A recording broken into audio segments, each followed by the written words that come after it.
EPS పెన్షనర్ల సమస్యల పరిష్కారం కోసం all pensioners and retired persons association ఇచ్చిన పిలుపు మేరకు చలో ఢిల్లీకి కాకినాడ జిల్లా నుండి ఈపీఎస్ పెన్షనర్స్ తరలి వెళ్లారు. సోమవారం తెల్లవారుజామున సామలకోట రైల్వే స్టేషన్ నుండి సంఘం రాష్ట్ర ప్రధాన కార్యదర్శి కె సత్యరాజు ఆధ్వర్యంలో 12 మంది, రాష్ట్ర వ్యాప్తంగా 96 మంది ఢిల్లీ పోరాట కార్యక్రమానికి తరలి వెళ్లినట్లు కె సత్యరాజు తెలియజేశారు.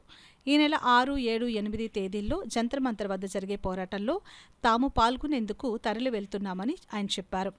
దేశ రాజధాని ఢిల్లీకి కె సత్యరాజుతో పాటుగా సంఘ నాయకులు సుధాకర్, ఎన్ఏ శాస్త్రి, జార్జ్, రమణమూర్తి, బాబురావు, యుఎస్ఎన్ రెడ్డి తదితరులు తరలి వెళ్లారు.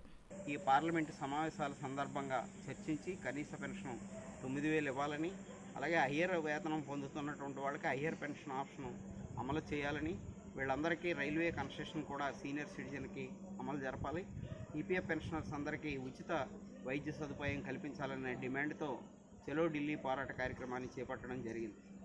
మోడీ ప్రభుత్వం వెంటనే పార్లమెంట్లో చర్చించాలి. ఇప్పటికే అనేక కార్పొరేట్ సంస్థలకి 14,000 కోట్ల రూపాయలు రాయితీల రూపంలో చెల్లించారు.